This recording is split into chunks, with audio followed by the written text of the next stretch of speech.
Olá, eu sou Moisés Correia e este é o programa Outro Olhar. Veja nessa edição uma entrevista com a líder comunitária da Penha, Edmeia, falando sobre os trabalhos da sua comunidade. Encerramos o programa com a palestra do André do DIAP, falando sobre a agenda política dos trabalhadores, realizado no 3º Congresso Estadual da nova Central Sindical de Trabalhadores do Estado do Rio de Janeiro. Outro Olhar vai para o intervalo. Nos aguarde, voltamos já.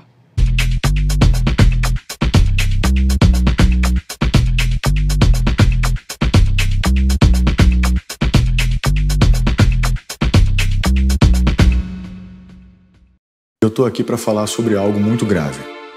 Há no Congresso Nacional um projeto de lei que pretende regulamentar a terceirização do trabalho no Brasil. A terceirização acontece quando o trabalho de alguém é vendido por um intermediário que lucra com isso. O resultado é prejudicial para todos, pois os trabalhadores perdem direitos e garantias conquistados com anos de lutas. Você sabia que as maiores vítimas de acidentes de trabalho no Brasil são os trabalhadores terceirizados? Além disso, a terceirização existe para que a produção fique mais barata, o que pode acobertar o trabalho escravo. Há algo errado quando uma grande marca ou uma empresa rural resolve terceirizar suas atividades. Pense bem, não se engane. Atrás do discurso de modernização da indústria e do campo estão as piores formas de exploração do trabalho humano. A prática da terceirização pode estar associada a uma realidade muito mais sombria do que parece. Um produto na prateleira pode esconder uma triste realidade de exploração de um trabalhador. É este o Brasil que você quer para as futuras gerações? Eu digo não para a terceirização. Eu digo não para a terceirização. E você?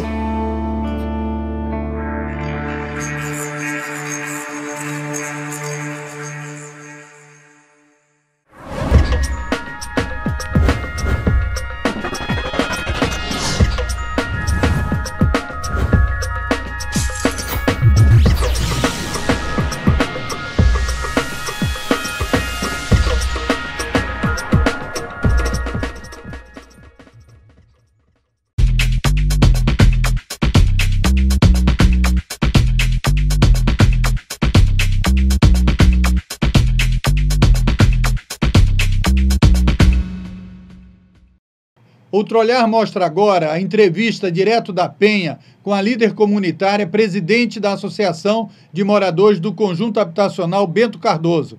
Ela fala sobre um conjunto de trabalhos realizados naquela região. O programa Outro Olhar veio aqui na Penha para ouvir a líder comunitária Edmeia. Edmeia, você faz um trabalho na ONG Comunidade Feliz, com os idosos, com a terceira idade. Como é que está esse trabalho? Esse trabalho está excelente, já vai fazer 8 anos que eu trabalho com a terceira idade, sendo que estamos nessa ONG há 2 anos. E os idosos estão aceitando bem a atividade que nós fazemos com ele. Nós fazemos ginástica locais, alongamento e também fazemos todo tipo de trabalho normal, assim, com step, halter, colchonete. Então está indo bem, só que nós estamos precisando que as pessoas procurem mais esse local na Albertina Araújo, número 99, para poder incentivar mais o nosso trabalho, que é reconhecido, graças a Deus, né? E está sendo bem aceitado, mas precisa que o pessoal da terceira idade, não a terceira idade, venha participar para saber o que é importante. No começo, as senhoras chegavam até o local e estavam com dor no corpo, com pressão alta, com a diabetes alta, glicose, essas coisas todas que quando a gente vai chegando numa idade se tem, né? Então até o momento agora está uma coisa bárbara e inacreditável, que elas não reclamam mais. E também o fato, a ginástica não é só a saúde, é também a solidão, porque vai muitas pessoas que não têm apoio da família em casa, que os filhos não cuidam delas, os netos também maltratam, e elas se sentem acolhidas com o nosso trabalho. Então, para mim é uma coisa muito gratificante, eu faço com prazer, com a minha equipe toda, tá? fazem esse trabalho com carinho, com amor, respeito ao idoso, porque eu serei eles amanhã. Esse trabalho é fundamental no sentido da saúde dos idosos, né? A gente que está chegando na idade cada vez mais avançada, a gente precisa de manter em forma e manter as atividades. Então, a Edmeia está convocando você, da comunidade da Penha, a participar esse projeto. É grátis, é 0800. É 0800, que é, inclusive o projeto é com a Livida, que todo mundo já conhece eles, né? E é um projeto bem aceito pela população. E então nós estamos convocando porque tem pessoas que às vezes não sabem e também pensam que tem que pagar e que é muito difícil para entrar no projeto. Não é difícil, tá? Nós temos apoios para dar toda a informação, orientação, temos enfermeira, temos toda uma equipe qualificada para atender as pessoas. Então é muito importante que não faça, nem que não fizer no nosso núcleo, mas que procure outro núcleo, outro local para fazer essa atividade desse projeto, que é uma coisa excelente para a nossa saúde. Muito bem, parabéns para a Edmeia. Esse trabalho social com os idosos é de fundamental importância. Edmeia, você já fez a convocação para a comunidade participar. Agora, a Prefeitura apoia esse projeto? Quem mais apoia o seu projeto? Esse projeto é da vereadora Cristiane Brasil e tem o apoio da Prefeitura, que está sempre participando e leva os idosos para passeio, entendeu? Tem várias atividades com eles. Mas todo esse trabalho foi a vereadora Cristiane Brasil que cedeu à nossa comunidade do Conjunto Bento Cardoso para poder a gente atuar. Muito bem. Agora, do ponto de vista da sua atividade comunitária, você é uma pessoa que realiza vários outros trabalhos. Por exemplo, lá na comunidade do Conjunto Bento Cardoso, você estava me falando que precisa fazer uma modificação e uma recuperação da quadra. Então vamos aí aproveitar para convocar o governo e a Prefeitura. O que acontece? Eu sou a presidente da Associação de Moradores desse Conjunto Bento Cardoso e venho encarecidamente pedir aos nossos governantes que nos apoiem com a feitura da quadra, porque esta quadra coberta vai nos trazer vários benefícios. Vamos ter o futebol, essa ginástica localizada para a terceira idade e dança de salão que nós estamos querendo botar, e a gente quer fazer assim, uma tarde dançante para os idosos, para beneficiar a comunidade. Então é uma coisa importante, mas necessitamos dessa quadra coberta, por causa do sol, por causa da chuva. É a única coisa que nós precisamos também. Tem várias coisas, é o asfalto que está todo quebrado, nós estamos precisando na Francisco Venâncio Filho fazer um trabalho de galeria, porque está afundando as manilhas. Então nós estamos precisando mesmo de ajuda do governo, que não vão ninguém lá, e só aparece na hora que a campanha política que nós temos nossos governantes procurando a nossa comunidade. Não pode ser assim, nós temos que estar lado a lado, dia a dia, tá? Apoiando o trabalho que é necessário dentro de uma comunidade. Inclusive, Edmeia, porque você paga imposto só na época da eleição ou paga imposto durante o tempo inteiro? Não, pago imposto o ano todo. Então, e por que só entram para resolver algumas questões levantadas pelas comunidades na época da eleição? Então isso não pode. Então é o seguinte, todo mundo paga imposto durante o ano inteiro. Então as atividades, as recuperações, no caso da quadra do Conjunto Bento Cardoso, da questão das galerias, que é fundamental a proteção contra os temporais, etc., tem que ser feito durante o ano todo. Nós temos que acabar com essa política de atuar só na época da eleição. Agora, por acaso, a eleição está chegando, então... Está chegando, aí é hora da gente cobrar e pedir que ele nos ajude e olhe com carinho para a gente. Inclusive, que eles cumprem o papel deles. Cumprem o papel, inclusive, que nós também precisamos de quebra-mola, que está sendo uma luta para a gente conseguir quebra-mola, porque passa ônibus, moto, tudo em toda velocidade, e já foi atropelado 2 pessoas dentro do conjunto, que é pequeno, mas a velocidade que eles passam não tem como evitar até um acidente. Então vamos esclarecer para o pessoal que está nos assistindo, para nossos telespectadores, que nós estamos falando aqui do Conjunto Bento Cardoso, que fica na região da Penha. Na Penha. Na Penha. E esse conjunto não é muito grande. Ele tem 14 blocos, né? E tem também o Conjunto da Light, que é em torno desse Bento Cardoso, que também... Tudo que acontece prejudicando ao Bento Cardoso do Conjunto da SEAB, prejudica a Light, inclusive essa galeria, porque quando entope a rua, não tem como passar carro, nem a gente mesmo, porque a calçada fica tomada de água. E eles vão lá, fazem mapeamento e acabou, daqui a pouco começa tudo novamente. Agora, é importante dizer que aqui na Penha, assim, de uma forma geral, principalmente na Avenida Braz de Pina, então estão havendo várias obras aí da Transcarioca, etc. Tá Isso vai facilitar a vida dos moradores ou só está criando problema? Não, eu acho que quando essa obra, até o momento, está tendo um transtorno, mas eu creio que quando estiver boa pronta, essa obra vai ser uma coisa muito bonita, eu acho, no meu ver. A única coisa que está ocorrendo também é que no momento que a gente precisa não tem guarda de trânsito, não tem uma pessoa para parar o trânsito para a gente passar. Inclusive hoje tem três ali que tem dia que não tem nenhum. E mesmo assim, mesmo eles estando presentes, a gente espera um século, porque eles ficam falando no celular, eles ficam conversando, aí que eles vão se ligar que precisa passar uma pessoa, e eles vão lá e fazem, assim mesmo ele tem que reclamar. Então eu acho que tudo é uma questão de humanidade, consciência e a pessoa lutar pelo seu direito. Então nós temos que lutar e brigar e gritar mesmo e falar e pedir aos governantes que nos escute. E também eu tenho que agradecer o pessoal da região administrativa, que tudo que a gente pede, eles estão sempre atendendo. Tá? Independente. A região administrativa é da prefeitura, é a subprefeitura. Daqui da Olaria, né? Então, tudo que a gente pede, eles estão ali. Temos que agradecer o seu Carlos Augusto, tá? Tudo que a gente está pedindo, ele está nos atendendo. Isso, é importante ele continuar atendendo, é importante agradecer, é importante saber que é uma obrigação dele também, fazer isso. Lógico, mas é importante também registrar, quando a gente tem que reclamar, reclama, quando tem que explicar que está sendo atendido a reclamação da população, é importante o que a Edmeia está falando. Então nós estamos aqui, viemos a Penha ouvir a Edmeia, que é presidente da Associação do Conjunto Habitacional Bento Cardoso. Edmeia, nós vamos encerrando nossa entrevista e eu queria pelo menos tratar de mais dois assuntos assim rapidamente. Primeiro, sobre que você vai sair num livro, vai sair sua foto, seu currículo, etc. Então, que história é essa? É a atividade dos direitos da mulher? Conta aí pra gente. Sou militante em defesa da mulher, entendeu? Então vai sair um livro com 365 mulheres que fazem acontecer e eu sou uma delas.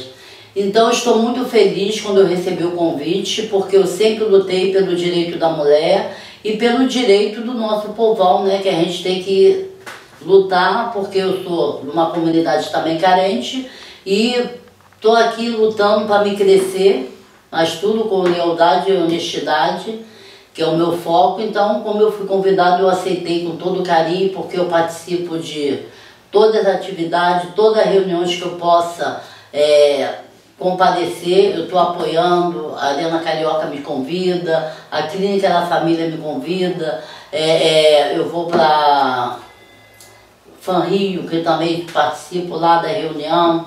Então, eu estou sempre lutando e aprendendo com eles conhecimento para me poder ajudar e poder ver o que a gente briga, qual é a nossa luta para a gente ter uma qualidade de vida melhor. Muito bem. Agora, para finalizar, e aí, você mantém ainda aquela academia Preços Populares para o pessoal, aí não só da terceira idade, mas de todas as idades, das mulheres, dos jovens, dos estudantes, da terceira idade também? Sim, mantenho a academia, graças a Deus ainda estou levando adiante com a tranco de barranco, mas colocando Deus na frente de tudo, que aí a gente sai vencedor. E o preço popular que eu faço para todas as idades, tá? Tem que trazer o atestado médico, que nós exigimos, né? E temos profissionais para atender, inclusive a minha filha é professora, tanto na academia como no projeto que nós trabalhamos. E estamos aí lutando, chamando os alunos. E a saúde da Edmeia, tá bom? Colesterol, coração, tá tudo? Tá, eu sou um pouco relaxada comigo. Eu estou falando para as pessoas participar, mas eu tenho que encontrar um tempinho. Tem que falar com a sua filha aí para dar um... Não, mas ela já tá me dando um puxão de orelha já, entendeu? Mas estamos levando... Mas o colesterol tá bom? Tá tudo bem agora, né? Estava péssimo, mas eu estou... A minha vida, graças a Deus, está tudo maravilhoso. Muito obrigado pela sua presença aqui no programa Outro Olhar e até a próxima. Eu que agradeço essa oportunidade de poder expressar, entendeu? A minha luta, como é a minha, tem de várias mulheres, né? Que eu mando um abraço para toda militante, toda mulher guerreira que lute e não pare de lutar, porque o nosso sonho não pode parar. Muito bem.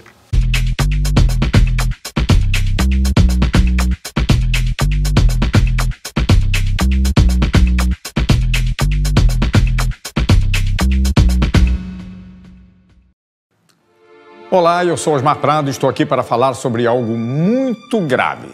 No Congresso Nacional, um projeto de lei pretende regulamentar a terceirização do trabalho no Brasil. Imagine a escola dos seus filhos sem professores, hospitais sem médicos e enfermeiros, uma construtora sem operários. Todos substituídos por profissionais com menos direitos e garantias. A terceirização se dá quando o trabalho de alguém é vendido por um intermediário que lucra com isso. O projeto pretende autorizar essa prática de forma generalizada. O resultado será prejudicial a todos os brasileiros, pois os trabalhadores perderão direitos e garantias conquistados com anos de lutas. A proposta traz benefícios apenas para os empresários que usarão a mão de obra com custo baixo.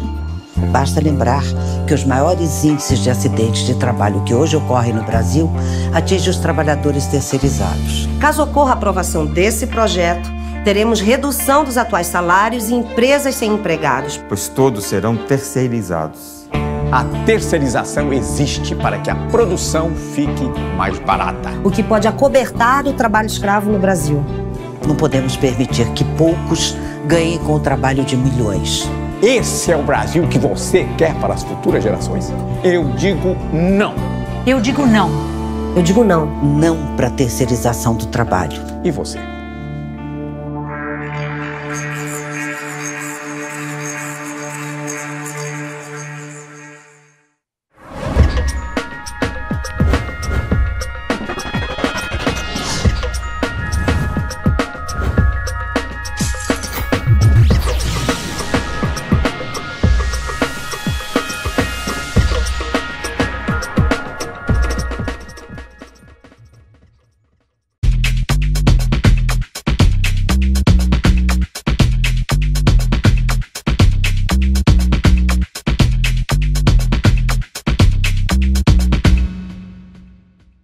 Mostramos agora a primeira parte da palestra do André do Diap durante o Congresso da nova Central Sindical de Trabalhadores do Estado do Rio de Janeiro.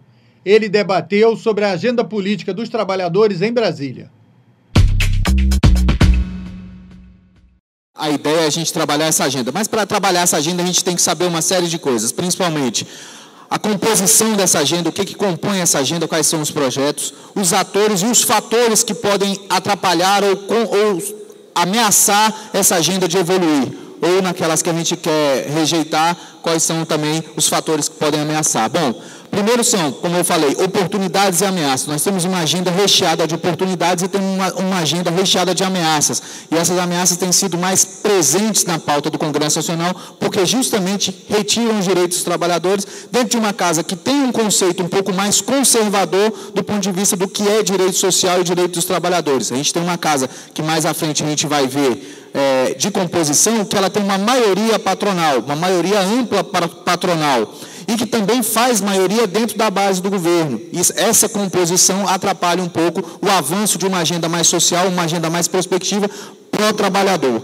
Então, os atores que compõem para fazer essa articulação, para conduzir essa agenda, são os trabalhadores, ou seja, centrais sindicais, sindicatos, federações e confederações. Os trabalhadores, de modo geral, atuam dentro do Congresso Nacional para fazer sua agenda e para brecar as iniciativas patronais.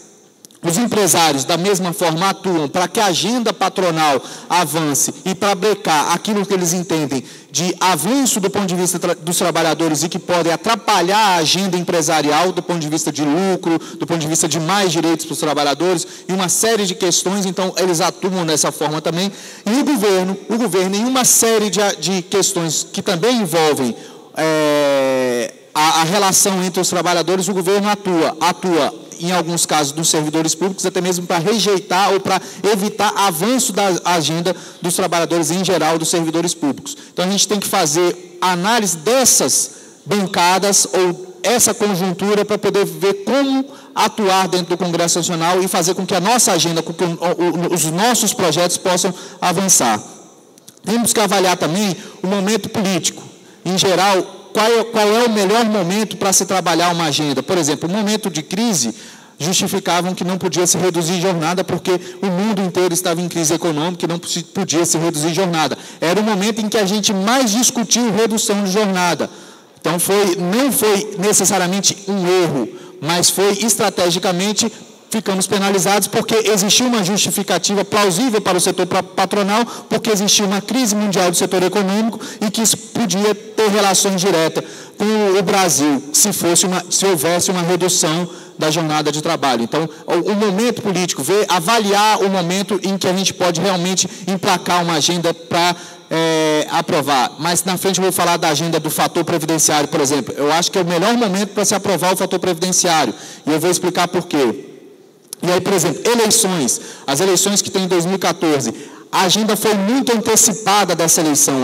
A campanha foi muito antecipada. Como diria o presidente Lula, nunca na história desse país se fez uma campanha tão antecipada. Nós estamos há praticamente 2 anos, agora já mais próximo. Mas a campanha praticamente foi iniciada 6 meses atrás, quando o presidente Lula decidiu que a presidente Dilma ia ser a candidata à reeleição, e aí surgiu o Aécio, surge agora Eduardo, já tinha Marina, já tinha uma dúvida com relação ao Serra, mas a campanha foi necessariamente antecipada. Esse momento de campanha antecipada também trava uma série de questões dentro do Congresso Nacional. Por quê? Por exemplo, um exemplo mais claro, mais concreto disso. Terceirização. Quem votar a favor do texto que pode precarizar as relações de trabalho, pode perder, na sua essência, o voto. Porque os trabalhadores votam, e são eles que vão ver em quem votou precarizando os direitos dos trabalhadores e podem votar contra. Necessariamente, se ele votar contra os trabalhadores, ele está beneficiando o setor patronal, que também favorece a campanha dele com recursos, ajuda, faz contribuições de campanha. Se ele não vota, ele prejudica aquele grupo e aquele grupo também não ajuda ele na campanha. Então, ele está entre a cruz e a espada. Qual é a preferência nisso? Não vamos votar agora, vamos deixar passar a eleição, porque aí esses dois grupos eu não tenho como, na frente, ter prejuízos que possam complicar a minha reeleição ou uma eleição futura de algum dos deputados. Pode passar o próximo. Dentro dessa agenda, é interessante a gente avaliar, fazer uma conjuntura mais política, do sentido até mesmo macro dela. Então, após a eleição da presidente Dilma, a gente precisa avaliar quais foram os passos dados pela presidente para, por exemplo, chegar no momento em que ela pudesse atuar de uma forma mais tranquila. O primeiro passo que ela deu foi acalmar a mídia. Por quê? Os setores conservadores da sociedade já vinham com uma carga preconceituosa em cima. Primeiro, uma mulher assumindo a presidência da República, é a primeira vez, então veio uma mulher que tinha uma origem do ex-guerrilheiro, enfim, lutou contra a ditadura militar. Apesar de isso concluir um ciclo democrático, ou seja, nós elegemos o presidente como Fernando Henrique, um sociólogo. Estou pulando o Collor, porque o Collor foi um momento de transição do processo de ditadura militar com a democracia. Pulando o Collor, nós elegemos o Fernando Henrique, que também lutou contra a ditadura, enfim, começou a implantar uma política com valores mais voltados para a questão fiscal e econômica, para fazer o país, trazendo essa dimensão para o país ter esse direcionamento econômico e fiscal. Depois a gente elege o presidente Lula, que tinha uma origem no movimento sindical, que também lutou contra a ditadura e que tinha raízes dentro do movimento sindical, e agora, concluindo o ciclo democrático e falando realmente o país está na democracia, aí se elege uma presidente que também tem essas mesmas características. Então, uma mulher na presidência. Então, isso conclui o ciclo democrático, se a gente for analisar do ponto de vista sociológico, essa conclusão. Então, ela traz uma carga necessariamente no início de preconceito. A própria sociedade, os setores mais conservadores da sociedade já tinham um certo preconceito por ser mulher, por ser uma ex-guerrilheira, digamos assim, ou alguém que pegou em armas para lutar contra a ditadura. Então, tinha uma série de preconceitos. Vem de um partido de esquerda, estava, na verdade, ancorada pela campanha do presidente Lula, que determinou que quem seria a candidata, como ele tinha 85% de aprovação do seu governo, facilmente podia eleger o seu sucessor, então tinha toda essa carga de preconceito. Então o primeiro passo da presidente foi realmente tentar acalmar esse setor e usando a mídia, em especial ela usou os meios de comunicação e a mídia para fazer com que esse setor ficasse mais calmo, deixasse um pouco de atacar a presidente. Depois, em seguida, veio o combate à crise econômica. Houve uma crise econômica na Europa, essa crise afetava o Brasil e ela teve necessariamente que atuar para fazer com que essa crise minimizasse os efeitos no Brasil. Então, ela teve que ter uma atuação dentro desse processo já inicial no seu governo de crise econômica, e ela teve que atuar nisso. Sai, em tese, vitoriosa desse processo. Os impactos da crise não foram tantos no Brasil, então, em relação à Europa, por exemplo, que hoje sofre muito mais com a crise do que o próprio Brasil.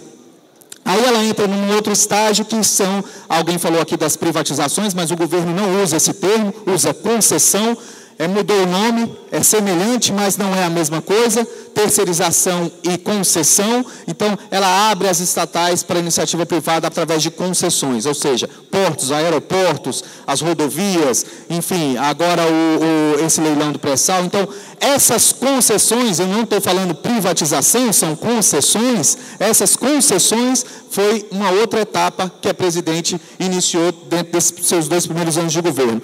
E vem a questão da reforma trabalhista. Isso foi um pouco frustrado do ponto de vista do governo, justamente por uma atuação, uma reação do movimento sindical. Quando ela deu início na reforma trabalhista, quando ela aprovou a Previdência Complementar para o servidor público. A Previdência Complementar para o servidor público era o início de um processo de reforma trabalhista que o governo já arquitetava, porém foi brecado pelas próprias centrais sindicais. Quando se imaginou essa centelha dentro do governo, as centrais reagiram e foram para dentro do governo para atuar e evitar que algum tipo de retrocesso podia acontecer. E esses retrocessos viriam de alguma forma, por quê? A intenção dos empresários era precarizar, porque vem uma série de eventos internacionais onde vai necessitar de contratar mais gente para trabalhar, para receber esses turistas, por exemplo, e você precisava ter uma flexibilização para isso, porque isso seria sazonal.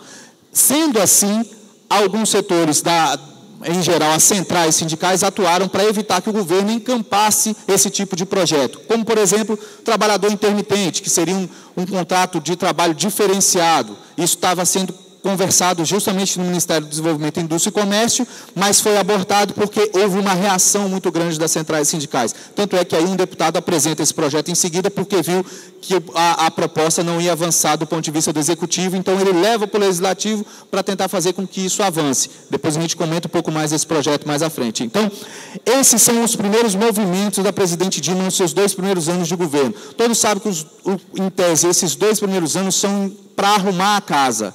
Mas ela arrumou ou não arrumou a casa, e aí entra já num processo eleitoral. Como anteciparam a campanha, mesmo tendo a casa arrumada ou não, ela entra num processo eleitoral agora. E é um processo extremamente conturbado, porque você vai ter PMDB com uma ganância muito grande, e agora devem sair pelo menos 12 ministros, e aí entra uma guerra dos partidos para ocupar essas pastas. Então, as eleições nos estados, os acordos que tem, por exemplo, aqui mesmo no Rio, você tem o Cabral querendo eleger o Pezão, seu vice, você tem o Lindbergh entrando pelo PT, são os 2 partidos que são da base, que vão fazer coligação nacional. Então, isso traz um certo contratempo dentro da base do governo e para uma próxima eleição de 2014. Isso eu estou falando do Rio, mas a Bahia tem a mesma coisa. O ex-ministro Gedel Vieira Lima vai concorrer pelo PMDB e tem um candidato do PT. No PSB de Pernambuco vai ter um candidato que vai concorrer e vai... agora esqueci o nome, o Jarbas Vasconcelos deve concorrer pelo PMDB, fragiliza a base, ou seja... Todas essas regiões, ou todos esses setores que vão atuar politicamente, eleitoralmente, vão se chocar, e isso pode fragilizar esse governo nesse momento. Porém, talvez até um pouco mais fácil do ponto de vista de negociação, sendo que ele tá no governo. Então, isso pode ajudar. Essa visão digamos que não pessimista, mas uma visão que vai haver contratempos, isso vai acontecer, mas o PMDB, coordenado pelo próprio Michel Temer, que é o vice-presidente, deve aparar algumas arestas para fazer com que isso avance. Pode passar, por favor. A governabilidade, ou seja, como esse governo está se comportando. A gente está falando de governo porque a gente precisa muito da base do governo para poder atuar dentro de uma agenda, não só de trabalhador, mas dentro de uma agenda de projetos que tramitam dentro do Congresso Nacional. Então, o apoio no Congresso Nacional. O governo tem um apoio maciço no Congresso Nacional. Mais de 400 deputados, por exemplo, são da base do governo. E quando é que essa base ela tem alguma distorção? Quando enfrenta o poder econômico, só isso. Fora isso, a base fica, ela se mantém, ela está estável. A imprensa muitas vezes fala, o governo perdeu X coisa, o governo perdeu X coisa. Mas onde o governo perdeu? Foi no Código Florestal, enfrentou os ruralistas. Foi na MP dos Portos, enfrentou os grandes conglomerados empresariais de portos, enfim. Foi agora no PLP 200, da multa de 10% da FGTS. Só nesses momentos que o governo, em tese, sai enfraquecido, mas acaba ganhando no final. Ganhando ou negociando, mas acaba tendo vantagem. Ou seja, esse governo, a base só se fragiliza quando ela enfrenta o poder econômico. O poder econômico hoje no Congresso Nacional tem mais de 250 deputados, a gente vai ver isso mais adiante. Então, esse enfrentamento é feito por quê? Porque existe uma unidade de ação dentro do Congresso por parte do setor patronal. Bom, a eleição municipal também mostrou esse caráter de apoio que a base do governo tem. Os partidos da base saíram com mais prefeitos. Isso mostra que a base está consolidada e que está unida do ponto de vista político. Então, volto a dizer, os contratempos que podem ter para 2014 já vão se minimizando quando você tem um certo equilíbrio, por exemplo, dessa base com as suas prefeituras, com os seus municípios. O PSB foi o partido que mais cresceu nas eleições municipais. Então, nisso, o fato do Eduardo Campos se lançar candidato não é uma surpresa, sendo que, quando a gente fez a avaliação das eleições municipais, que a gente viu um crescimento exagerado do ponto de vista do PSB em relação aos outros da base, aí logo se nota que esse partido tem uma tendência a lançar um candidato próprio ao governo, e a gente chegou a falar isso aqui mesmo no Rio, em um dos debates que a gente fez sobre a eleição municipal. A falta de projeto da oposição, a falta de projetos concretos da oposição, isso porque às vezes tem semelhança de agenda, então a falta de projetos da oposição faz com que o governo fique, de certa forma, surfando nessa onda que ele mesmo está criando de concessões, de desoneração de folha, uma série de coisas. Porque a oposição acaba apenas brigando ou apontando os erros, mas não aponta uma alternativa concreta de governo, um plano de governo concreto. Então, essa falta de projeto da oposição fragiliza essa atuação de oposição e fortalece a atuação do governo dentro de um cenário mais amplo. E a popularidade em alta da presidente? A popularidade dela continua alta, teve uma pequena queda nessas manifestações de junho, mas ela começa a ter outro cenário agora. Aprovou mais médicos, entre outras coisas que a presidente fez, que soou bem para a população de modo geral. Então, isso tem elevado o nível de popularidade da presidente. Pode passar, por favor. As eleições de 2014. As eleições, bom, como eu falei, a campanha foi antecipada, porém a disputa ela continua polarizada entre PT e PSDB. Essa polarização ainda não acabou. E tem a terceira via, que é o PSB. Na minha avaliação, a presidente se reelege. É muito antecipado falar isso, mas é uma avaliação e eu vou mostrar a tendência porque no próximo quadro. Deixa eu ver se é o próximo quadro. Vou mostrar a tendência porque no próximo quadro. Então, apesar de ser uma futurologia, né, tá adivinhando a coisa, mas isso tende realmente a acontecer. E por quê? A campanha, apesar de ter sido antecipada, ela ainda não entrou naquela engrenagem mesmo de campanha, de televisão, de uma série de coisas. Alguns desses candidatos vão ser desconstruídos por próprios adversários. O Aécio já pensa em fazer uma desconstrução do Eduardo Campos, porque vê o Eduardo Campos como o principal rival e não mais Dilma. Porque ele precisa ir para o segundo turno com a Dilma e não evitar que ela, ou deixar que ela ganhe num provável primeiro turno. Então, ele precisa atacar Eduardo Campos. Atacando Eduardo Campos, fragiliza esse grupo. Claro, todos eles têm suas defasagens políticas, seus problemas políticos, enfim, nos estados. Eduardo, governador de Pernambuco, Aécio já foi governador de Minas, tem alguns problemas, enfim. Essa rivalidade que vai apresentar durante a campanha entre esses dois pode fortalecer a presidente Dilma. Dentro desses candidatos, o Eduardo Campos é o menos conhecido nacionalmente. Então, isso também fragiliza a sua atuação. Qual é a avaliação dentro desse cenário? Eduardo Campos faz uma candidatura para 2018 e não para 2014. Ele se fortalece para 2018.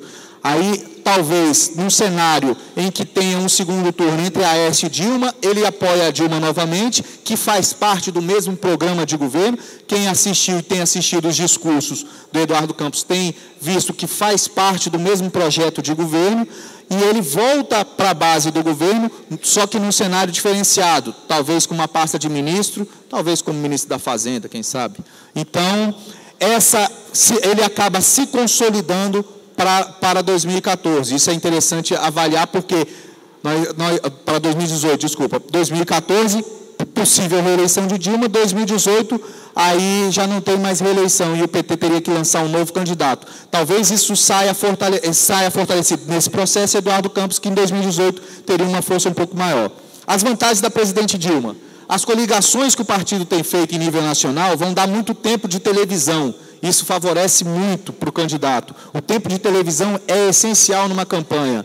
Tanto é que a principal articulação das coligações é visando justamente o tempo de televisão. Por quê? Porque isso dá visibilidade para o candidato, faz com que o candidato chegue à casa das pessoas, apresente suas propostas, fique conhecido e possa, assim, ter a confiança da população para receber os votos. Então, o tempo de televisão é extremamente importante. Financiamento de campanha, vai receber um bom financiamento de campanha, está com contato, estabelecendo contato com todo o setor empresarial do mais alto escalão. Então, esse pessoal deve investir nessas campanhas, em especial na campanha da presidente, e um ambiente de continuidade. Aí é onde eu vou mostrar o quadro, por que o ambiente de continuidade.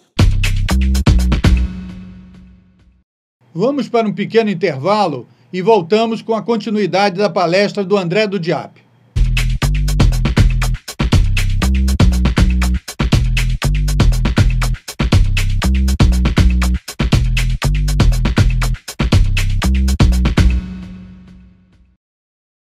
Olá. E eu estou aqui para falar sobre algo muito grave. Há no Congresso Nacional um projeto de lei que pretende regulamentar a terceirização do trabalho no Brasil. Imagine a escola dos seus filhos sem professores, hospitais sem médicos e enfermeiros, uma construtora sem operários. Todos substituídos por profissionais com menos direitos e garantias. A terceirização se dá quando o trabalho de alguém é vendido por um intermediário que lucra com isso. O projeto pretende autorizar essa prática de forma generalizada. O resultado será prejudicial a todos os brasileiros, pois os trabalhadores perderão direitos e garantias conquistados com anos de lutas. A proposta traz benefícios apenas para os empresários que usarão a mão de obra com custo baixo.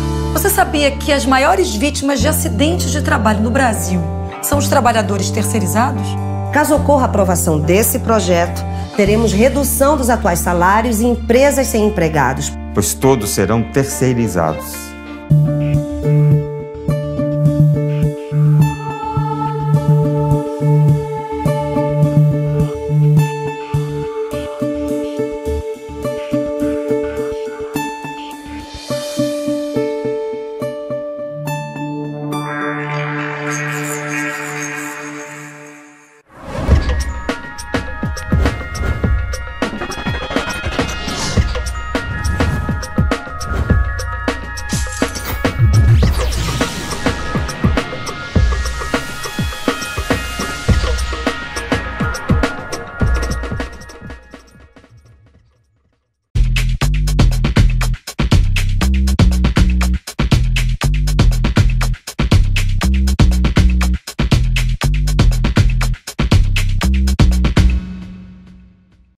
Voltamos a apresentar a primeira parte da palestra do André do Diap sobre a agenda política dos trabalhadores, que ocorre em Brasília.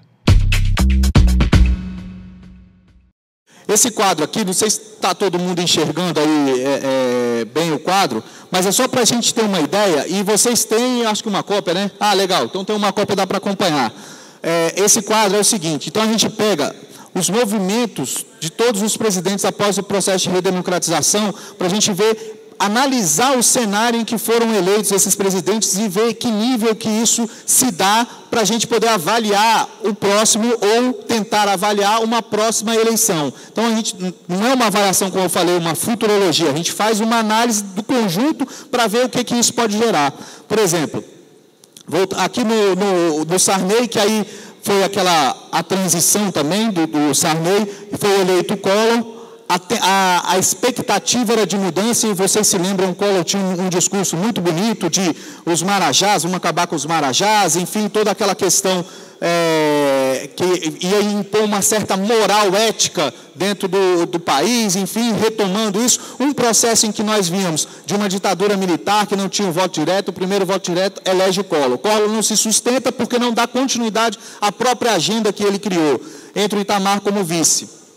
No processo de transição, quem é eleito? Fernando Henrique, que foi o ministro do Itamar, e era um processo de continuidade, para dar continuidade. Por quê? Porque a população queria ver aquela questão da estabilidade econômica, e o Fernando Henrique vinha com essa ideia de trazer a estabilidade econômica e fiscal para o país. Então, o processo era de continuidade. Na mesma linha da sua primeira eleição, na sua reeleição, o processo ainda era de continuidade. A segunda, onde se elege o Lula, o processo é de mudança. Já existia um distensionamento em cima do próprio PSDB e do próprio Fernando Henrique, e queria-se uma mudança disso. A mudança teria que ter uma alternativa, e a alternativa foi o Lula, que insistiu, e acabou sendo o processo da mudança, veio com o Lula. O segundo mandato do Lula, a ideia era de continuidade. O primeiro mandato, ele trouxe um caráter social para o mandato, fez algumas concessões para o setor, os investidores internacionais, não quebrou nenhum contrato, não fez mudanças na política econômica, manteve o tripé de superávit, de metas de inflação, fez algumas coisas que não estavam no Lula de 89, todos nós sabemos disso, inclusive a reforma da Previdência, que era para acenar para o cenário exterior, dizendo que ele não seria o Lula, aquele Lula radical, queria manter os acordos que já haviam sido feitos pelo ex-presidente e que, dando continuidade a isso, só que com um caráter mais social, tentar voltar isso para uma linha mais social. Ele se reelege, porque o processo era de continuidade, e ele sai do governo com 85% de aprovação, e o ambiente continua de continuidade. A intenção... Boa essa, continua de continuidade. A intenção era manter essa linha, essa política que foi desenvolvida, e aí por isso que se elege o presidente Dilma. Por isso, por essa mesma meta, o sentimento da população hoje é ainda de continuar com a presidente Dilma. Então, esse sentimento nós estamos observando através das pesquisas, e são várias pesquisas que são feitas por vários institutos, e a gente observa que, dentro desse conjunto de regras, a presidente tende a também manter a sua posição e a sua reeleição justamente por esse cenário. Pode passar, por favor.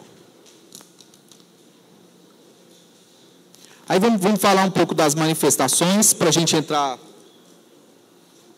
nessa questão. A gente sai desse cenário um pouco de governo, então a gente deu para ter uma noção mais ou menos, foi rápido e simples, mas acho que dá para ter uma noção de como está funcionando o governo, o executivo, esse processo do executivo, e a gente pode ver agora, através dessas manifestações, um outro lado, esse lado que pode ou não afetar o governo também, e isso ter resultado direto no Congresso Nacional. As manifestações, a gente pega um cidadão e fraciona ele. Esse cidadão é fracionado, vamos imaginar ele todo cortado, nas motivações que levaram ele às ruas. Então, ele tem 5 eixos: como eleitor, como contribuinte, como usuário de serviço público, como consumidor e como trabalhador.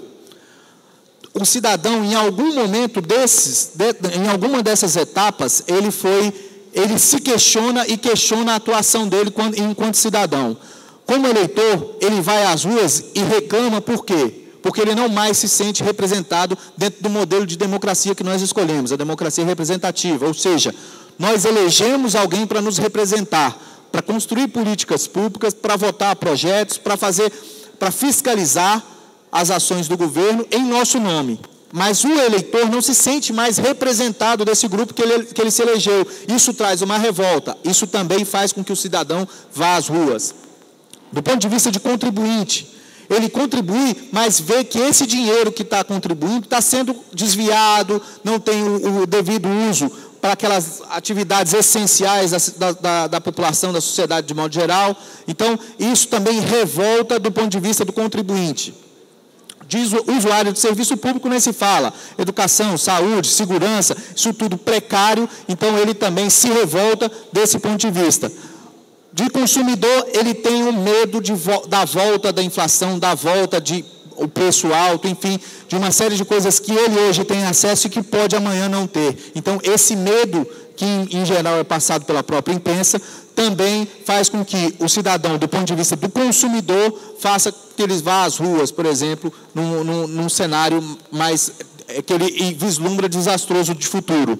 Do trabalhador, porque não vê uma perspectiva de melhora futura. O trabalhador não vê hoje, por exemplo, no Congresso Nacional, as suas demandas sendo resolvidas e não vê um cenário futuro positivo. Por exemplo, a lei do salário mínimo, de valorização do salário mínimo, se encerra agora. Nós temos que discutir um novo formato. A presidente pode ou não adotar o mesmo formato e enviar uma medida provisória para o Congresso Nacional, dizendo que até 2018 a política de salário mínimo vai manter a mesma dessa forma, ou não.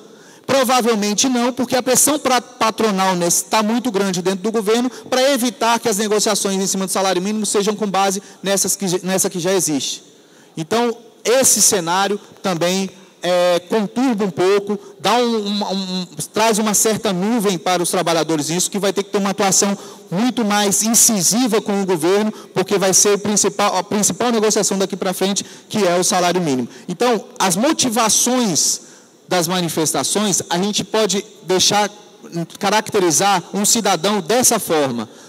Isso é uma visão rápida, um pouco simples do ponto de vista da fala aqui, mas isso, óbvio, a gente tem como elementos que a gente consegue chegar a esse sentido. Então, isso faz com que a população vá às ruas. E a população que foi às ruas não foi o pobre, não foi aquele que estava mais carente de serviço público. Esse também, mas, em geral, foram a classe média.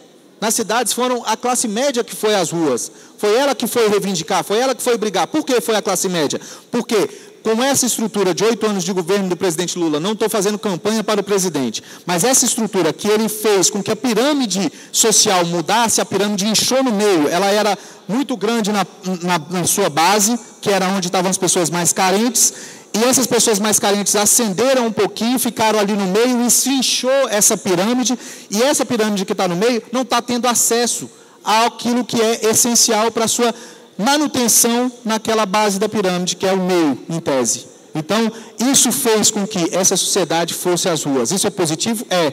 E o governo vai ter que abrir os olhos para que ele crie uma estrutura para acolher esse grupo que ascendeu socialmente. Então, primeiro passo, e que deve ser o mote de campanha da presidente, foi o Mais Médicos. Enfrentar a classe média realmente foi um desafio muito grande da presidente.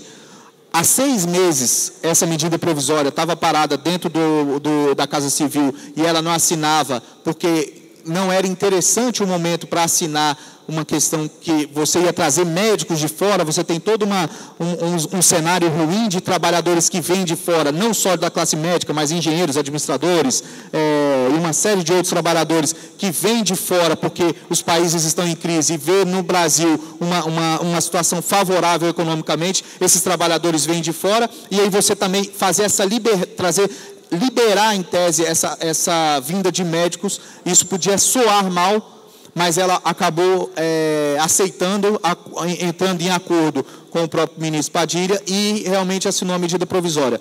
Hoje está aí o Mais Médicos, traz uma certa vantagem para ela, porque você tem médicos que vão agora atuar no interior e atender as populações mais carentes, e isso vai ter um reflexo direto no governo e na campanha presidencial dela para 2014. Provavelmente deve ser o mote de campanha para 2014. Pode passar.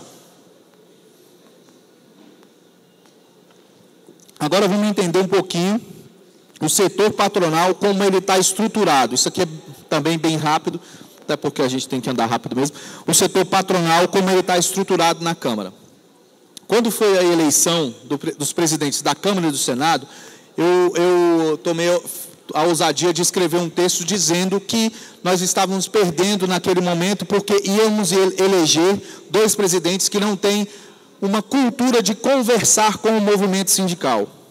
A cultura de receber o movimento sindical não é prática desses 2 presidentes.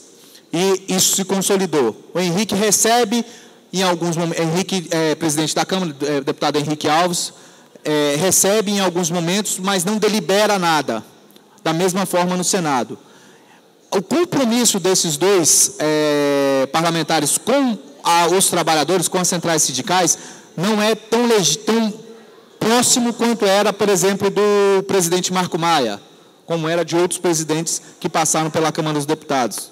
Então, esse compromisso, a falta desse compromisso, nos dá uma dimensão de que perdemos nesse primeiro momento e temos que atuar para evitar retrocesso dentro do Congresso Nacional, que é onde se constrói as leis e onde constrói as políticas públicas para a sociedade em geral, para os trabalhadores também. Então, esse processo foi realmente complicado do ponto de vista, foi um ganho patronal.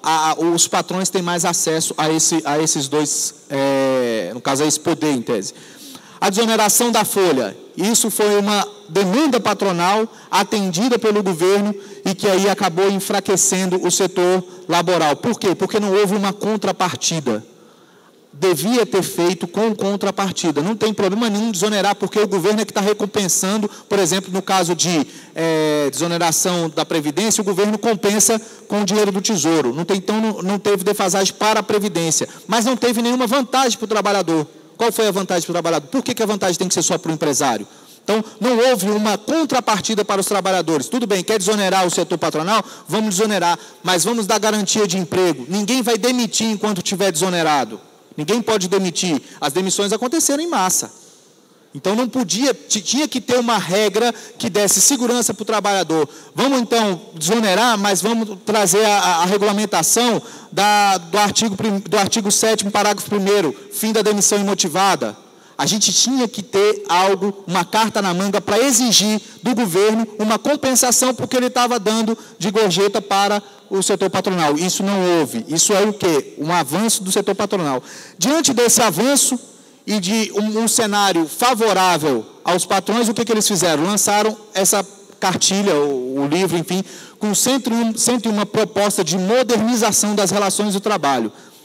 Modernização das relações do trabalho lançada pela CNI, a gente logo tem um pé atrás. E esse pé atrás, quando pega a cartilha, você vem com os 2 pés atrás, porque realmente não é modernização, e sim precarização das relações de trabalho. As 101 propostas da CNI, ela tende a descaracterizar os direitos que os trabalhadores têm em vigor hoje. Então, essas 101 propostas que vão beneficiar o setor patronal vão automaticamente tirar direitos dos trabalhadores. Esse cenário em que ela viu favorável, ela lança essa proposta para o governo. Dentro dessa proposta, cerca de 60 propostas que estão contidas nessa publicação, 60 são projetos de lei e proposta de emenda à Constituição em tramitação no Congresso Nacional. 60. Os outros são decretos, são outras ações que podem ter relação direta com o Executivo ou com o próprio Poder Judiciário. Então, o cenário patronal ficou ficou favorável, e aí por isso que eles acabam tendo uma certa ousadia de propor certas coisas, como é esse caso das 101 propostas. Pode passar.